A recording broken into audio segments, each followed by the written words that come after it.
Another article relating to landlords facing financial stress to even possible homelessness.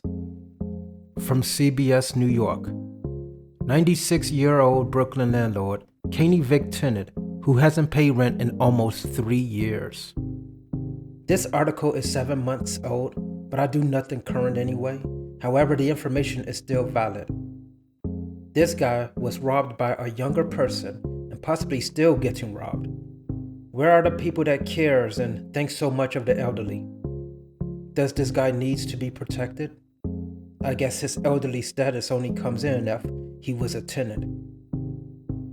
For months, CBS 2 has been reporting on landlords of smaller properties, mom and pop landlords, who say their tenants have not paid rent in years. The problem was exacerbated by the pandemic. Monday, CBS 2's Natalie Doudrich spoke with an elderly landlord who still can't evict, even though the eviction moratorium was lifted months ago. It's disrupting my family and everything else. It's a nightmare, Bill Patano said. We first interviewed Patano early in 2021. The 96-year-old landlord said his tenant had not paid rent since September 2019. I've spent $130,000. I can't afford to keep this man on this property, Pantano said. This guy spent as much money as a small house to keep his own home that he already paid for. That money could have gone to the economy, his grandkids. His money should not be going to keep some bum in his property that would eventually have to leave anyway. It's a waste of money, and the government should know this and should want to keep this person focused on putting that money into the economy.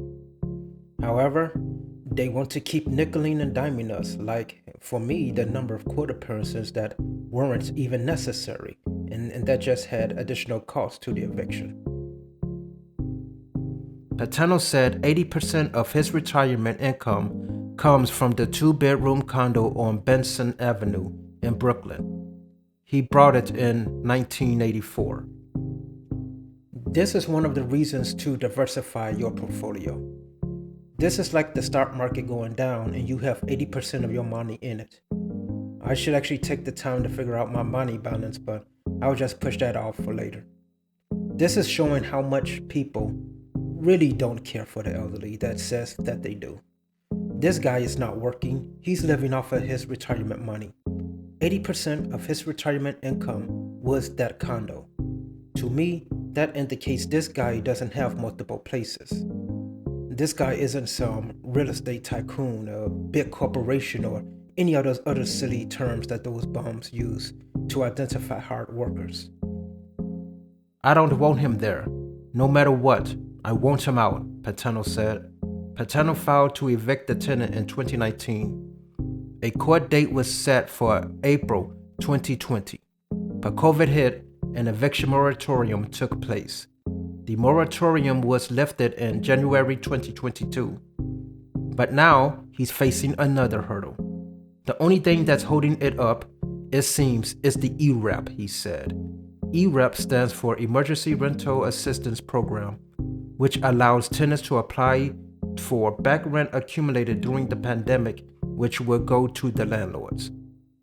At first, landlords hoped it would help, but housing attorney Andrew Libb said many tenants are using ERAP as a loophole. Even if a decision is not made on ERAP, that automatically stops the case, Libb said. So people on the tenant side are playing all sorts of games to delay.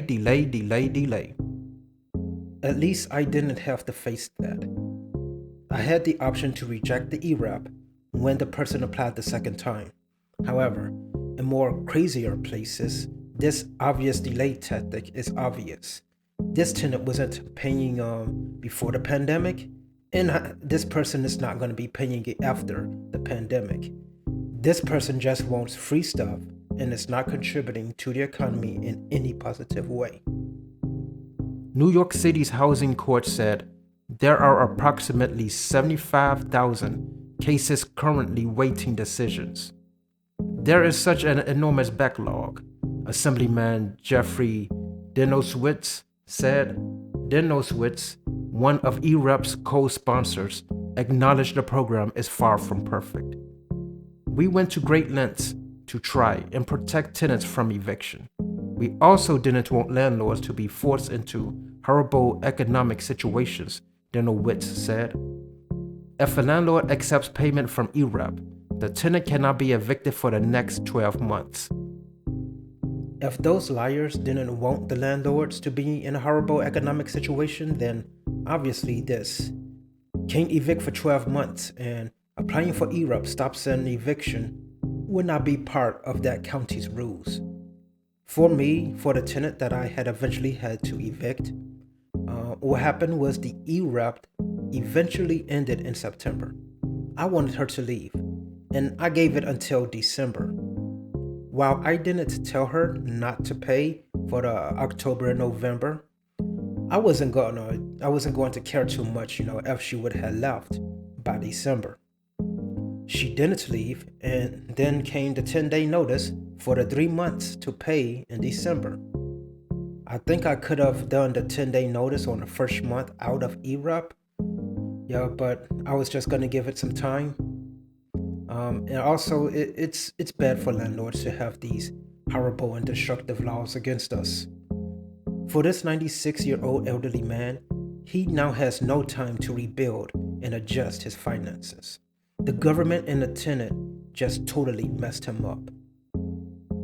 I'm at wit's end, Pantano said. At this point, housing attorneys said landlords are left with few options. Wait for the courts, sell the property at a loss, or sue. A potentially expensive and lengthy process. We reached out to Pantano's tenant and the tenant's attorney, but did not receive a call back before this story was published. There was no way the government didn't know this guy was the middle class. They just wanted to destroy him along with all the rest of the middle class. Not much protection we can do for ourselves. We just probably have to find a different state or attempt to become an expat. It depends on your situation as to what you can do to help protect yourself. I hope he sold when the selling was good and was able to buy some other investment instruments.